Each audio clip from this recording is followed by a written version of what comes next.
የገዛ ልጃቸው አባቱ አብሯት የማገጣትን ሴት ለእናትነት ቢመርጥ ምን ይሰማቸዋል?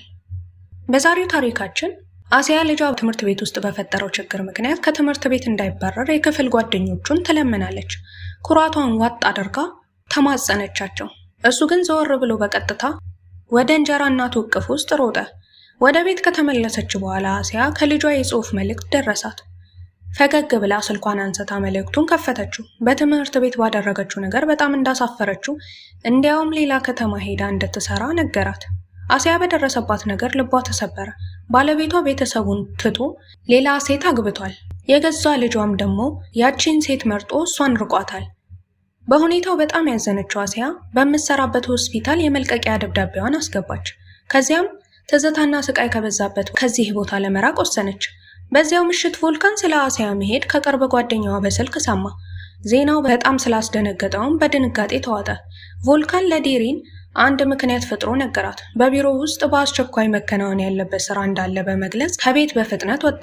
ዴሪን ምንም ግድ እንዳልሰጣት ብታስመስልም በውስጧ ግን ምን እየተካሄደ እንዳለ በሚገባ ታውቃለች። ባሏ በድጋሚ የቀድሞ ሚስቱን ለማየት እየሄደ እንደሆነ ተረድታለች። የሚገርመው ነገር ቮልካን አሁን ለዴሪን እየዋሸበት ያለው ምክንያት ቀድሞ በነበሩበት ጊዜ ለቀድሞ ሚስቱ የዋሻት የነበረው ተመሳሳይ ምክንያት መሆኑ ነው። ይህንኑ የድሮ ማታለያ አሁንም በእሷ ላይ እየተጠቀመበት ነው። ይህ ሁኔታ በዴሪን ላይ ትልቅ ጥርጣሬና የውስጥ ጭንቀት ፈጥሮባታል። ልክ በዚያ ቅጽበት የህፃን ለቅሶ ዴሪንን ከሐሳቧ ይመልሳታል። አሊ በድንገት የአበባ ማስቀመጫ ሰብሮ ስለነበር በጩኸት ህፃኗ ከእንቅልፏ ተነሳች። ዴሪንም በሁኔታው ተበሳጭታ አሊን ገፋ አድርጋው ቁጣዋን በሙሉ በእሱ ላይ ዘረገፈችው።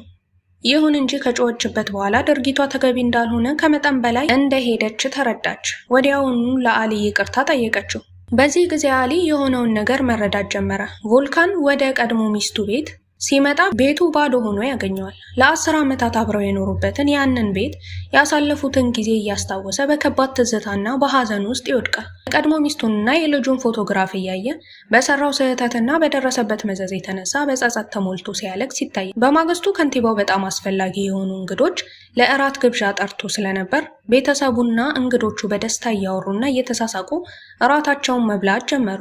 ነገር ግን ይህ የደስታ ድባብ ብዙም ሳይቆይ ድንገት ከፎቅ ላይ የህፃን ለቅሶ ድምጽ በመሰማቱ ዴሪን ድምጹን ስትሰማ ደንግጣ በመነሳት ወደ ፎቅ ብትሮጥም ልጇ ከተኛችበት አልጋ ላይ የለችም። በፍርሃትና በጭንቀት ሆና ስትፈልጋት ከቆየች በኋላ በመጨረሻ ህፃኗ የአሊ ክፍል ውስጥ እያለቀሰች አገኘቻት። ዴሪን ልጇን አቅፋ በጣም ስሜታዊ ሆና ወዲያውኑ አሊን መውቀስ ጀመረች። ታናሽ እህቱን እንዳስቸገራትና እያስለቀሳት እንደሆነም ተናገረችው። አሊ ሁኔታውን ለማስረዳት ቢሞክርም እሷ ግን ልታምነው አልፈለገችም። እንዳውም ለምን ሲባል ሌባ አምናለሁ በማለት በንቀት ጠየቀችው። በዚህም ምክንያት ሁለቱ በከፍተኛ ሁኔታ መከራከር ጀመሩ። ከላይኛው ፎቅ የሚሰማው የጩኸትና የወካታ ድምፅ የአንድ ሰውን ትኩረት ሳበ። ቮልካን በቤት ውስጥ እንግዶች ባሉበት ሁኔታ በልጇ አሊና በዴሪን መካከል የተፈጠረው አለመግባባት ስላሳፈረው በፍጥነት ወደ ክፍሉ ገብቶ አሊን ዝም እንዲል አዘዘው።